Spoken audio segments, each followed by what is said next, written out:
हड़प्पा सभ्यता मुख्य रूप से किस क्षेत्र से अपना तांबा प्राप्त करती है? राजस्थान के खेतरी से।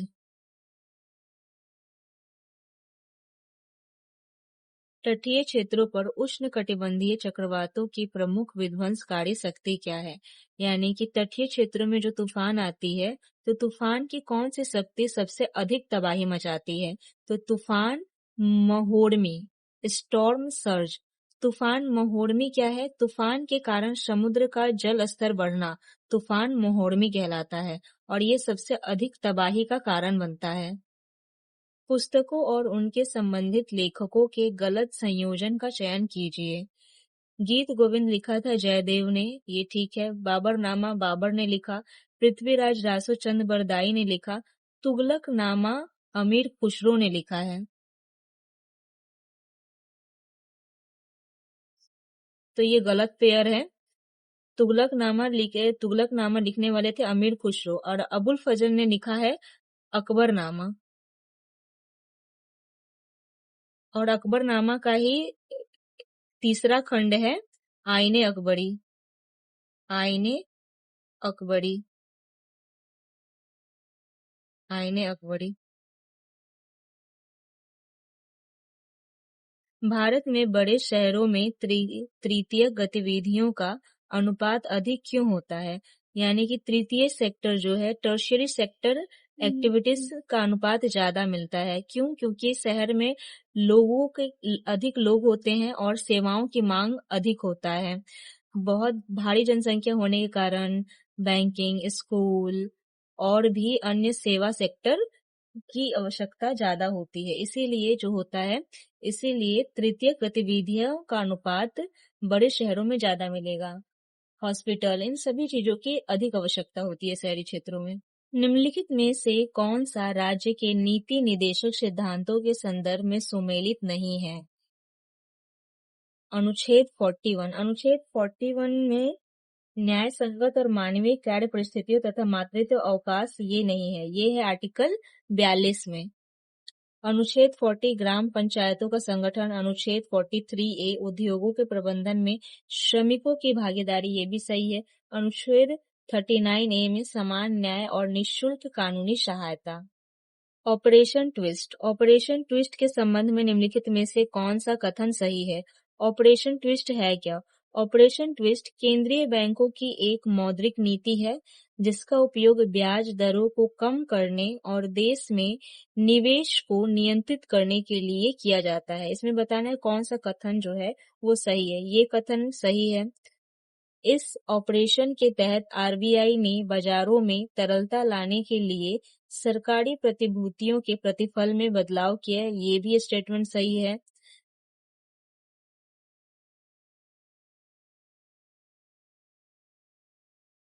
यह ओपन मार्केट ऑपरेशन के माध्यम से अल्पकालिक और दीर्घकालिक दोनों प्रकार की सरकारी प्रतिभूतियों की एक साथ खरीद और बिक्री करके किया जाता है।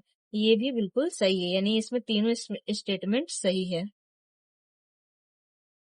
निम्नलिखित में से कौन सी सूचना आरटीआई अधिनियम 2005 के अंतर्गत सूचना के प्रकटीकरण से छूट का आधार नहीं है? इस क्वेश्चन में कहा जा रहा है कि ऐसा कौन सा कारण है जिसके आधार पर सरकार आपको सूचना देने से मना नहीं कर सकती। तो जनहित का हवाला देकर सरकार आपको सूचना देने से मना नहीं कर सकती। इन आधारों पे सरकार आपको सूचना देने से मना कर सकती है, लेकिन जनहित के आधार पे आपको सरकार सूचना देने से मना नहीं कर सकती। किस तकनीकी प्रगति ने प्रारंभिक लौह युग में भारी नम मृदा की कृषि को संभव बनाया? लोहे के हल और कुल्हाड़ी। आत्मीय सभा के संबंध में निम्नलिखित में से कौन सा कथन गलत है? आत्मीय सभा ने ब्रह्म समाज की नींव रखी, ये बिल्कुल सही है। आत्मीय सभा की स्थापना राजा राम मोहन रॉय ने की, ये भी सही है। कलकत्ता में आत्मीय सभा की स्थापना की गई, ये भी सही है। आत्मीय सभा की स्थापना 1824 ईस्वी में हुई, ये गलत है। तो ये गलत कथन है। इसकी स्थापना जो हुई थी, आत्मीय सभा की स्थापना 1824 में हुई थी, ये गलत है क्योंकि आत्मीय सभा की स्थापना 1815 ईस्वी में हुई थी।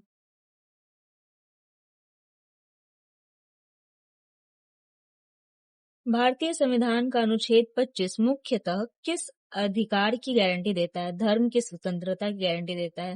निम्नलिखित लोकगीतों को उनके मूल राज्यों के साथ सुमेलित कीजिए। पनिहाड़ी ये राजस्थान से संबंधित है। खोंगजोम पड़वा ये मणिपुर से संबंधित है। वानावान ये जम्मू कश्मीर से संबंधित है और बाउल जो है ये पश्चिम बंगाल से संबंधित है। भारत में निम्नलिखित में से कौन सा औद्योगिक वित्त पोषण संस्थान 1990 में स्थापित किया गया था? तो सिडबी की स्थापना 1990 में हुई थी और इसका हेडक्वार्टर है Lucknow, Uttar Pradesh. Industrial credit and investment corporation of India ICICI इसकी स्थापना 1955 ईस्वी में हुई थी। इसका हेडक्वार्टर है Mumbai. Industrial development bank of India IDBI की स्थापना होती है 1964 ईस्वी में और इसका हेडक्वार्टर है Mumbai. Industrial finance corporation of India IFCI इसकी स्थापना होती है 1948 ईस्वी में। इसका हेडक्वार्टर है न्यू दिल्ली। प्रथम विश्व युद्ध के दौरान गदर पार्टी का क्रांतिकारी प्रयास काफी हद तक असफल क्यों रहा? क्योंकि सशस्त्र क्रांति के प्रति लोग उदासीन थे। गदर पार्टी की स्थापना लाला हरदयाल और काशीराम ने 1913 ईस्वी में की। मजनू शाह का संबंध किस विद्रोह से है? फकीर विद्रोह से। फकीर विद्रोह। और ये किस क्षेत्र में हुआ था? बंगाल क्षेत्र। बंगाल क्षेत्र में हुआ था 1976 से 77 ईस्वी के बीच। कौन अपनी उन कृतियों की रचना के लिए प्रसिद्ध है जो अपनी मननशील, चिंतनशील प्रकृति और धीमी, समृद्ध एवं अलंकृत शैली के माध्यम से राग के सार को ग्रहण करने पर बल देने के लिए जानी जाती है?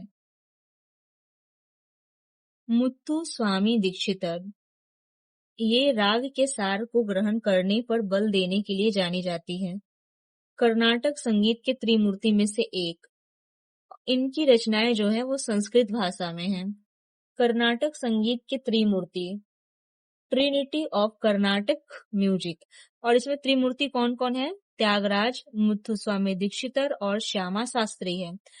ये जो है ये 18वीं से 19वीं शताब्दी के ये तीनों महान संगीतकार और गायक दक्षिण भारतीय शास्त्रीय संगीत के आधार स्तंभ माने जाते हैं। ये 18वीं से 19वीं शताब्दी के हैं।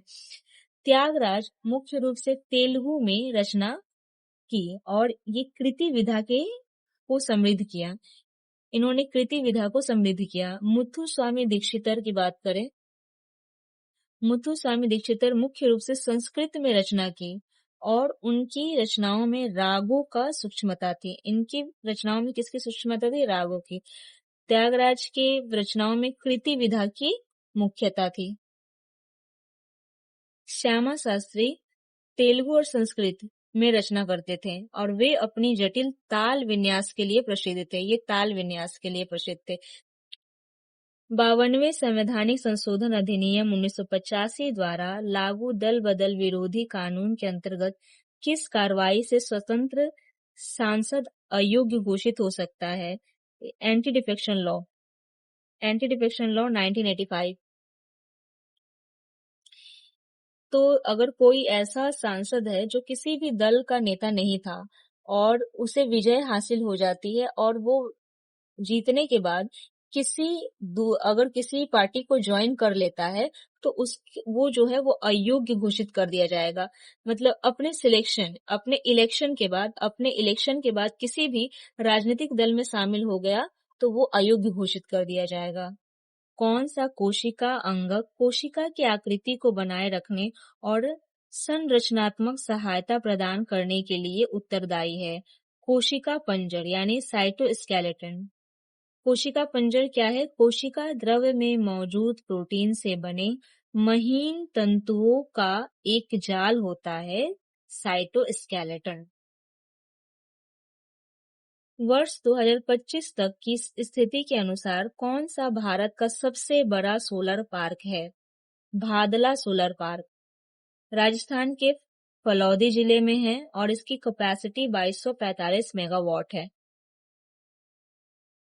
भारतीय संविधान के किस अनुच्छेद में यह निर्दिष्ट किया गया है कि केंद्र शासित प्रदेशों को राष्ट्रपति द्वारा प्रशासित किया जाएगा, जो उनकी देखरेख के लिए एक प्रशासक नियुक्त कर सकता है?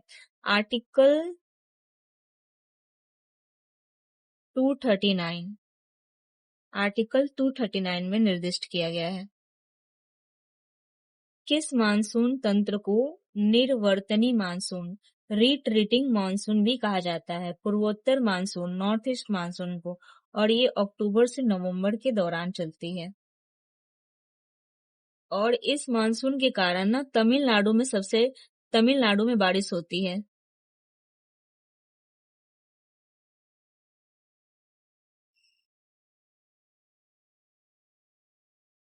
मौलिक अधिकारों के प्रवर्तन के लिए रिट जारी करने की शक्ति किसमें निहित है? उच्चतम न्यायालय और उच्च न्यायालय में निहित है।